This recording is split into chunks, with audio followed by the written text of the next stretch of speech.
Let's face it, Total War 3 Kingdoms is my favorite Total War, and probably it's my favorite game ever. But I'm being honest, and I'll say that it's far from perfect. Its battles get repetitive quickly, its rosters are unbalanced, and some factions are definitely less inspired than others. And don't get me started on its DLCs, most of them are absolutely not worth your money. So, if Warhammer battles are the best of the franchise, Rome 2 setting is still the most beloved by my Italian heart. But what makes 3 Kingdoms so good? Well, first of all, it looks gorgeous. Its battle maps are the best looking ones, and its UI is fresh, modern and intuitive for the most part. I have to admit that this is not a surprise, it's the latest entry of the franchise, but I can already tell from now that Troy does not look better, and probably Warhammer 3 will not either. So, what's the key? What makes 3 Kingdoms so good, so great? At least in my opinion, obviously. I am deeply in love with its campaign features. Without a doubt, the campaigns I play here are the most enjoyable. We all know how good the diplomacy is, and I'm sure you don't want to waste your time on arguments that you have heard a million times at least. But let me tell you this, the best thing of this campaign, the best single element of the whole game, are the details that you can find just by watching your territories. I know that this is certainly not enough to turn a good game into a great game, but in my opinion this makes a great game into an excellent one. Well, we probably reached that point of the video where I lost most of you because of Total War Warhammer, so let's go on and highlight some neat details I found playing 3 Kingdoms. Number 1. Did you know that trade routes, when they work, actually show some of the goods that you are trading? Here is an example. As you can see, I have just signed a deal with Liu Yu that grants me his precious resource, horses. Right now, we can see them while they travel from his capital city to mine. Number 2.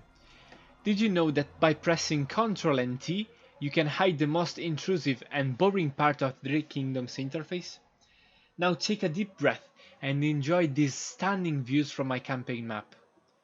Take a moment to notice how many people roam these roads, what animals hide in the forests, and where the hell those monks decided to build their temples.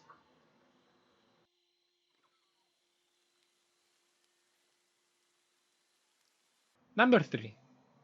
If you're a mad lad and actually played that secret Ctrl-T trick I just talked about, I'm sure you are able to recognize most of the settlements without clicking on them. Let's try with a few counties I randomly chose across China.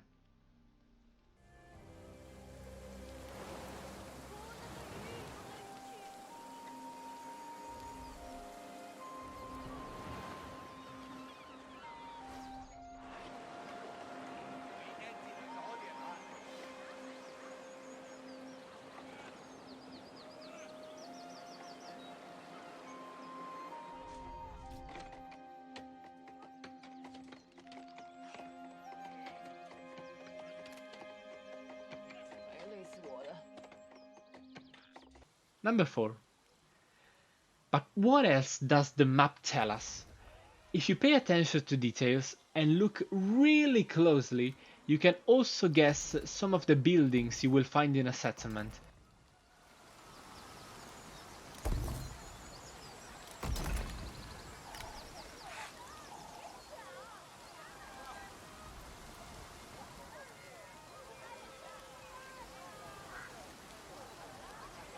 Number 5.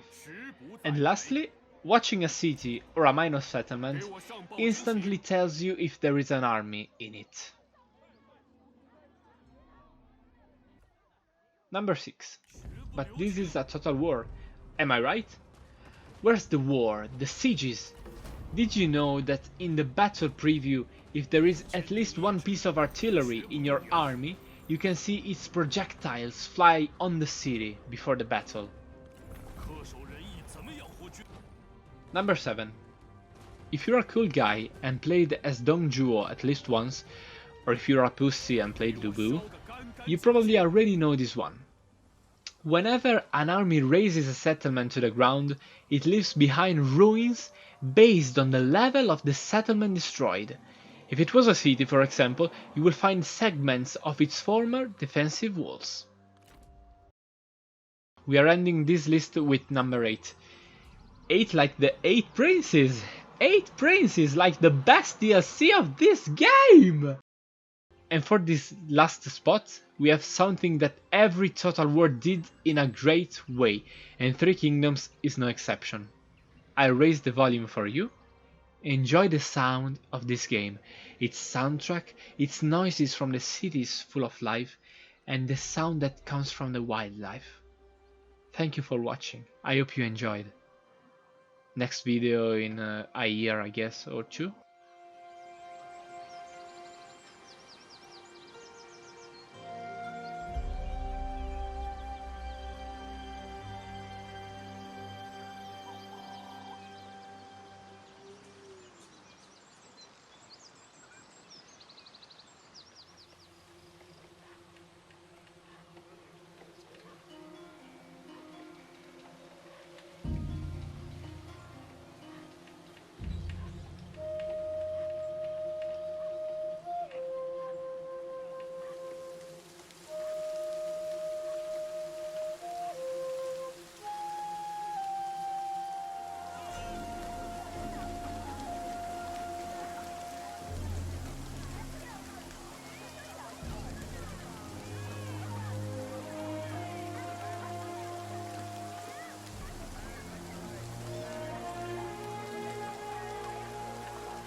Oh yeah, there is also the day and night cycle. Okay, bye.